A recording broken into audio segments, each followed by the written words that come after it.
Welcome folks to the last video in our series on free motion machine quilting, this super fun log cabin quilt. Today we're going to put together the skills and drills you were all learning in the last few videos, and we're just going to work on finishing this out for a bit. I'm really blessed to have had you along for this journey. Let's go ahead and finish this together. Are you ready? Let's get to some free stitching.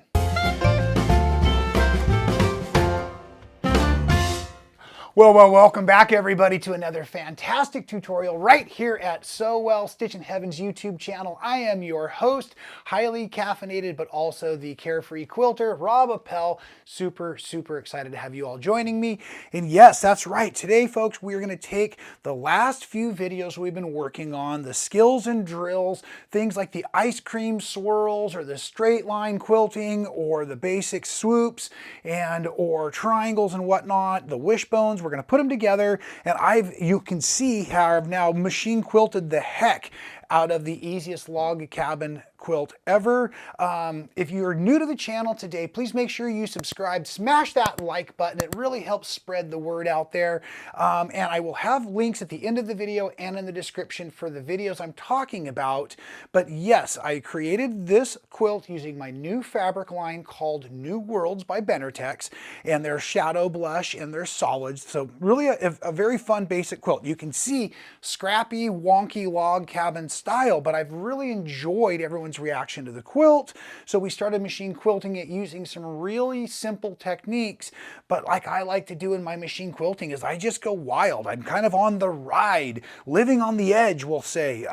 But as I've learned from my great senseis in machine quilting, especially Angela Walter, she taught me to just have a series of different motifs, designs that I'm comfortable with, so that once I get into my rhythm, I can just utilize maybe the patchwork in the quilt, the color changes, the thread changes, whatever it is, to just move from motif or design to design to give a little bit more character in the machine quilting. So this is basically going to be like maybe what Carly Porter calls graffiti quilting, just not as nicely done.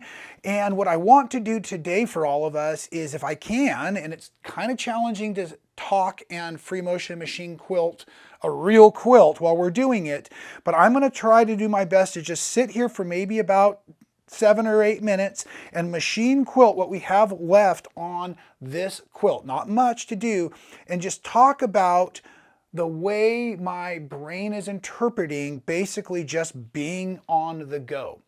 A couple things to mention. I have a slide mat underneath the extension, or underneath the quilt on the extension table, so the quilt moves very nicely.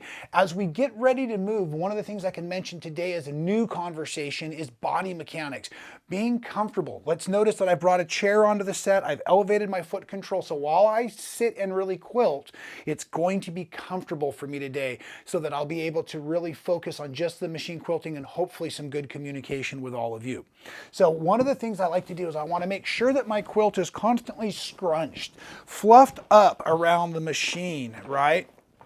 And so I'm going to be constantly working, and I have multiple cameras, hopefully to bring you all the best view as possible, but it's not necessarily easy for me to watch them all at the same time. So I'll try not to create too much blocking or shadowing with my hands, but everything's going to be nice and fluid. I'm on the Handy Quilter 510. It's a straight stitch only machine. It's got a little extra space for the quilting. It's a light industrial machine, and I love it because of the straight stitch onlyness of it. It just gives us machine quilters a little bit more grace. That's probably the easiest way to describe it. I'm putting on my Machine Gears gloves. I talk about these all the time, but they just give me a little bit of traction in the fingertips. So that complements the slipperiness of the bed very nicely. And one of the things I like about gloves and or mats versus any kinds of waxes or lotions is that they stay with me and they don't go onto the quilt. I'm going to get myself seated. I'm going to get myself comfortable. I want my shoulders nice and flat. I've spent several hours quilting quilting on this quilt in the last 48 hours. And so what you've also heard me mention, you can only machine quilt as long as your body will allow it. So you should never start machine quilting or keep machine quilting if your neck, your shoulders, your elbows, any parts of the body are starting to get uncomfortable in any way, cramped up in any way. So I did take several breaks, lots of water, very important. And now as I'm approaching the quilt, I'm just going to pick up where I've kind of left off. So maybe I can even show you before the machine starts to move here. These are some of those ice cream swirls that we were doing. Here's some examples of some straight lines. I've decided to leave as many of the centers, the heart of the log cabin, the heart of the quilt. I've decided to leave these as unquilted as possible. So right now I've just been kind of dancing, as you can see, around that small little log cabin. As we go into here, this is a pretty wide, they're like 2-inch strips left over. So this would be a great place to throw down some more straight line quilting. I've really been enjoying quilting straight line in the opposite direction and the same direction as the seam. So okay, I'll just start running the machine. Here we go. Thanks for being here with me, folks. I hope this works out. I do have a speed control on the machine, so not a stitch regulator, but a speed regulator. So I have the machine set at a medium pace. So right now, as I'm just warming up with y'all, hear my text in there, is I'm just pushing and getting where my rhythm goes. I want to slow the machine down a little bit so it doesn't get so loud. And I love doing things like this where I stitch near but not right in the seam. It's going to accent the seam and have a lot of fun. We're having this open space over here. We're going to come in and we're going to put some stitches running in the opposite direction. When I'm creating design or motif, I like to do things where I actually will kind of spread or decrease the distances. It adds a little bit of character, and it actually makes it so we can cover more ground sooner. So maybe you can see here where the lines look like they're skinny or narrow and then they get wider. That's intentional. And then I'm going to do one last one here that runs across these seams. So much easier just to do it than talk about it, folks. And then we're going to follow this down around. This was always part of the plan. And maybe that should have been the first thing we talked about, is I have my needle down so I can stop very frequently. And then I'm thinking about little small sections. What do I want to do in my director's vision? What do I want to do where I can affect the quilt here? So I'm going to do another skinny line up, because we do want to quilt from areas of density to areas of less density, or where the thread is to where the thread isn't yet. But you can see how fun that starts to play within the design.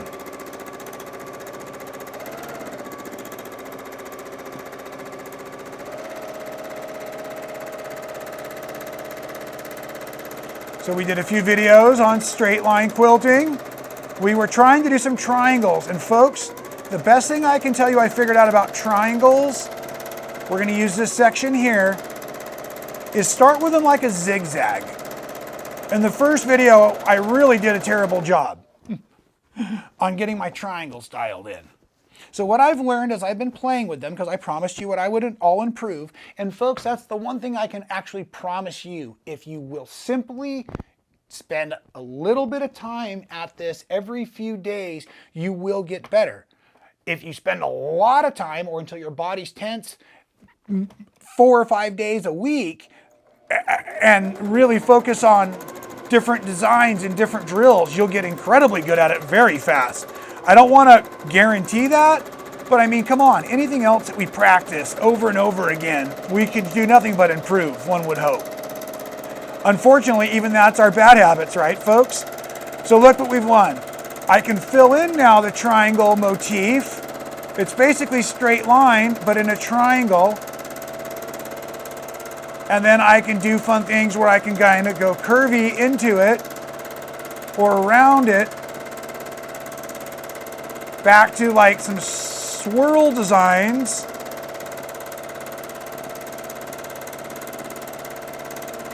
And this again, folks, is what we were trying to do in the very first video, and I'm so sorry again that the camera died out, and that's just what happened. I promised you I would do my best to make it up to you. I hope this has made it up to you. As a matter of fact, let me know in the comments below. Have I made it up to you? A simple yes or no will do. Have we done enough quilting on this quilt? And therefore, would you like to see it again? I have quilt tops I create almost every week. Should we take a quilt top a quarter or something like that and spend the time machine quilting it just in segments? Even if it's repeat information, is this helpful enough for all of you that we could spend time doing this with you, especially on the seated machines? I do believe that, well, obviously the last video went nuts. It blew up on the internet. So obviously you're loving this stuff. So let me know how much I can serve you and how I can serve you with this kind of information. All right, so now, here's a beautiful swirl that unfortunately, even with my cool variegated thread, dark thread at the dark fabric, so I'm not gonna overdo it. There's no reason to show off too much if it's like nobody can see it. Now we're kind of passing, and maybe you can see up in here, this was more of that square, around a square, square, and a square design. I had mentioned that the triangles were kind of challenging, but going over and doing your square and a square is fun. Complements the log cabin pretty nice. Now, I also want to talk about where I'm at in the quilt. I'm at the very bottom corner. The rest of the quilt is quilted. I literally just have this little section to go. So I'm going to start playing back and forth so that I don't stretch this corner. I really want to come back to the middle and then work my way back to the corner. So I'm just going to find a couple of these like straight long motifs here. We don't need to rush it. We're not in a hurry. Keeping within the design concept of what I was doing with the other quilting. But before we get too far into this little log cabin down here, we want to get back to the other design. So using our swirl, where we're bouncing swirl tips, and then following it with little scallops, you see I've redirected. And now I can start to head into that other direction. But I'm also going to start to chop out new sections of the area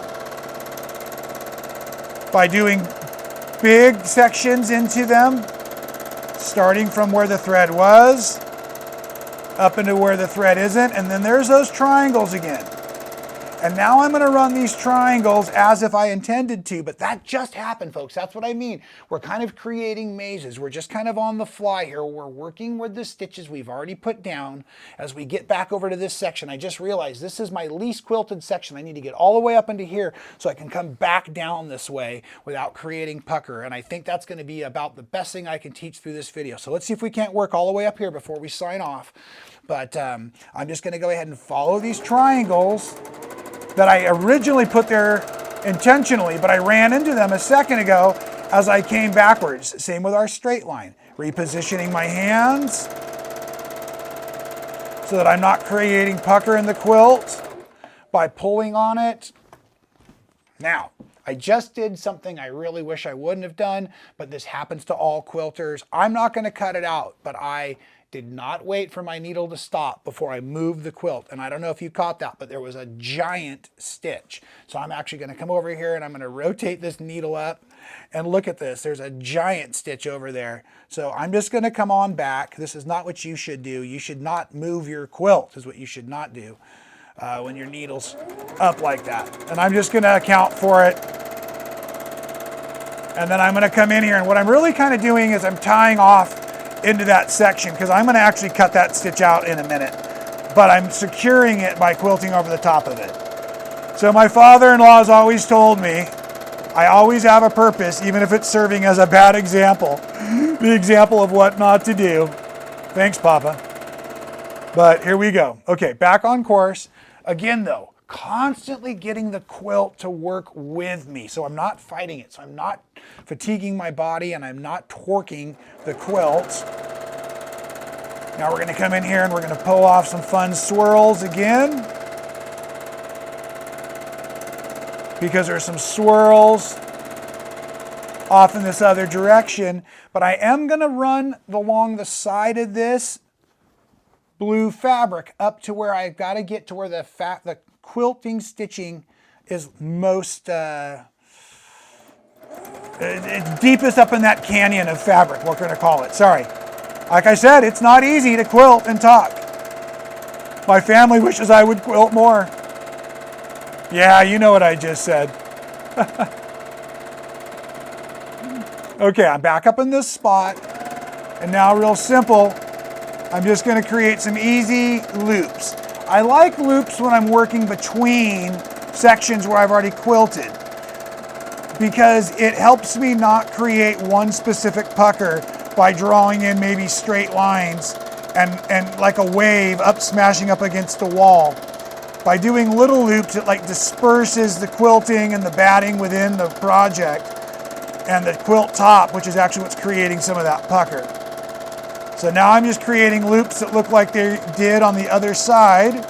And when I say pucker, this is what I mean. As I'm working into an area where everything has been quilted, if I'm not careful, I might trap a little bit of this batting. So I need to leave an escape route in here as wide as I can and come back up here and fill this area from the stitching area back into the area that is not quilted. The bigger the sections you take at once, the more it evenly divides that batting up. You've heard split the difference maybe. This can be applied here. So that big swirl I took up the middle helped capture it so that I didn't push everything from the top down to the bottom, but I pushed the batting from the top to the middle, and then I'll come back around that and I'll pick it up and I'll push. You can see a little bit of that fabric building up there against the pink feather thread below me. And here, we can just talk about that too. Yeah, I just changed threads because literally, folks, I ran out. I kind of thought that would happen, and that happens every now and again. And I think it adds character to the quilt. Okay, so now I'm right to that channel, to that opening that I was talking about, leaving wide. And you can see I'm working now from edge to edge, using that swirl concept. Boom, I just closed that whole section up without any puckers because I just kind of chased the batting out like herding sheep, although it's more like herding cats with me. Okay, so now we're on the other side of the quilt that I was talking about, give you all a little bit of a break. I do want you to notice that the pace of the machine stayed pretty constant, even though my foot pedal was not all the way down. I do have the speed control set at halfway. I'm not pedal to the metal because sometimes I want to be able to speed up or slow down in sections. And that's partly just comes from a lot of experience. Sometimes I'll feel the quilt catching as I'm in the middle of an arc. I don't want to stop in the middle of the arc if at all possible, but it's binding up on the table. The quilt's fallen off of an edge. Maybe I'm standing on it. I don't know, but sometimes it starts to get harder to move. So I want to have a little bit of gas in my gas pedal that I can accelerate in case I have to increase my energy to get the quilt through while I'm free motion. Remember, all of my stitch control is based on my hand movement. So I'm listening to the sound of the machine, and even when I'm using headphones, I can feel the machine in my fingers, and I'm also not listening to the music so loud that I don't feel that background hum that I'm speaking over right now. But do pay a little attention to the consistency. Then I can speed up a little, slow down a bunch, and I needed to stop, remember, because it was slowing down. So here, you can hear I can come in, especially if I need to make little stitches. I can slow down, and then I can speed back up, slow down when necessary.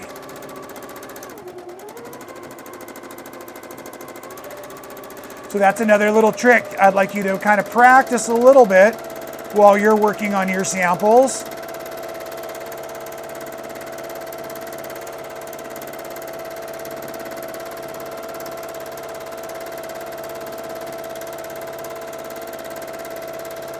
If you are a first-time viewer, I really appreciate you being here and watching this long of the video. But not all my videos are like this. A lot of them we're talking about how to build the quilt top. We're discussing the construction. It's an actual lesson on making the design so that you can quilt it however you want. But I do know there's a lot of new machine quilters out there that are really interested in learning how to do the free motion. It's what got me interested in making quilt tops. So I figured we'd do a series on these again. So the videos are all available.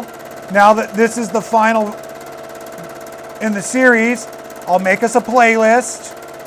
Make sure everything's linked at the back of the videos here. And thank you again for supporting the channel and my crazy quilts, and my beautiful quilts, and all the beautiful people as part of our community here.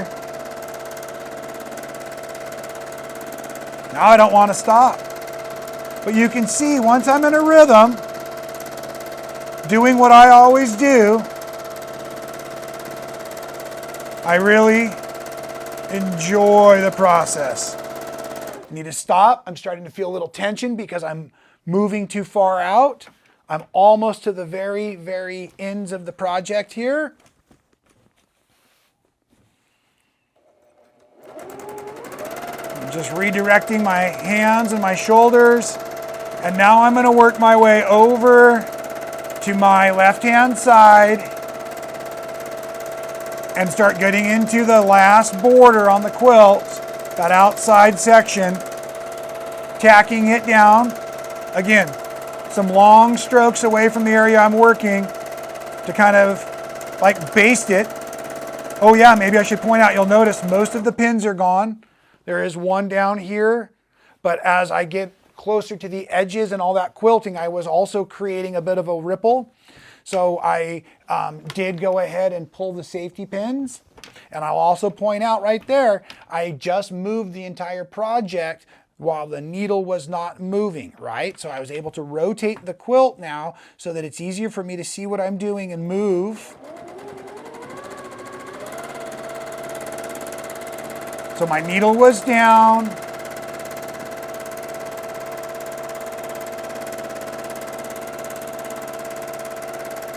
Just a little quilting on the red to keep the loft down a little bit.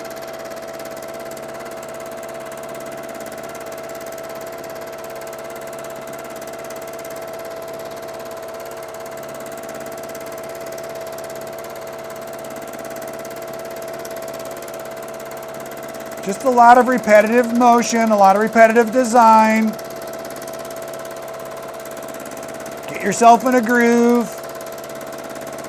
Doesn't have to be fancy. Just has to go through all layers. Practice your drawing on a notepad with a felt tip marker. Just don't lift up the pen. Practice drawing designs that are repetitive. Designs that work within other designs. And then make yourself a sample that you can do this to. That will be their perfect car quilt or cat quilt or whatever quilt is your quilt that you need to make, that you can tell yourself the outcome is not as important as those other quilts that you've been so concerned about in the past.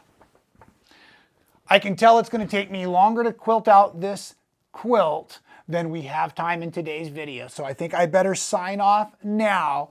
But as you can see, it is all but finished. And I really do hope you enjoyed just getting to watch me put together the different motifs that are part of the other piece by piece videos in the breakdown. Please join me again very soon for another fabulous tutorial. You know, we're also doing the Block of the Month series here now where we're quilting each month with you. So check out stitchinheaven.com and you can see all the incredible Block of the Months we have to offer. So I really appreciate you being here. Again, please subscribe if you have not already done so. Smash that like button. And until we see you in the next tutorial, please folks, stay well. Oops, my exit plan wasn't as smooth as normal either. It's just one of those videos, I guess.